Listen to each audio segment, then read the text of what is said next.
मरने के बाद शव का दाह संस्कार किया जाता, आखिर क्यों?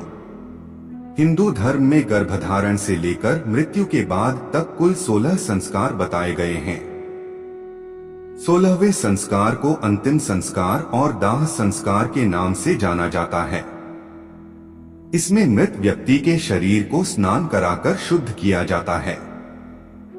वीडियो में आगे बढ़ने से पहले हमारे YouTube चैनल जीवन ज्ञान संगम को लाइक सब्सक्राइब करें और कमेंट में जय श्री राम लिख दे, आपका कल्याणी कल्याण होगा। इसके बाद वैदिक मंत्रों से साथ शव की पूजा की जाती है। फिर बाद में मृतक व्यक्ति का ज्येष्ठ पुत्र अथवा कोई निकट संबंधी मुखाग्नि देता है।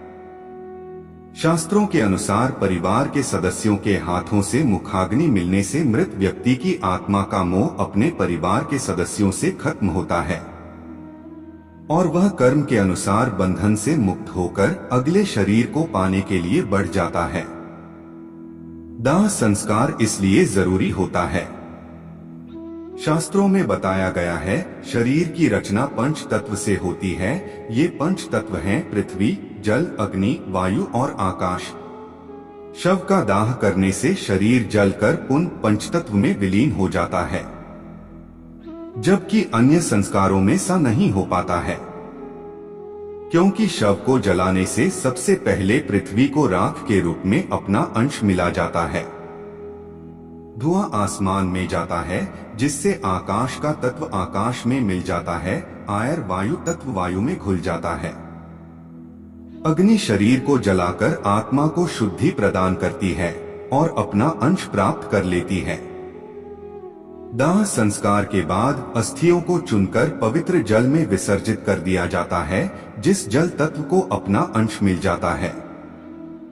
दाह संस्कार का व्यवहारिक कारण। शव का दाह संस्कार करने के पीछे धार्मिक मान्यता पंच तत्व से जुड़ा हुआ है, जबकि व्यवहारिक दृष्टि से भी शव दाह संस्कार का महत्व है। शव का दफनाने से शरीर में कीड़े लग जाते हैं। कई बार कुत्ते या दूसरे जानवर शव को भूमि से निकलकर उन्हें क्षत-विक्षत कर देते हैं। इसलिए शव दाह के नियम बनाए गए होंगे। एक दूसरा व्यवहारिक पहलू यह भी है कि शव को दफनाने के बाद जमीन बेकार हो जाती है, यानी उस जमीन को पुनः दूसरे कार्य में उपयोग में नहीं लाया जा सकता, जबकि दाह संस्कार से जमीन की उपयोगिता बनी रहती है। शव दाह संस्कार का एक नियम यह भी है कि अस्थि को गंगा में विसर्जित करना चाहिए। गंगा पृथ्वी पर मुक्ति देने के लिए आई थी और माना जाता है कि गंगा में अस्थि विसर्जन से मुक्ति मिलती है।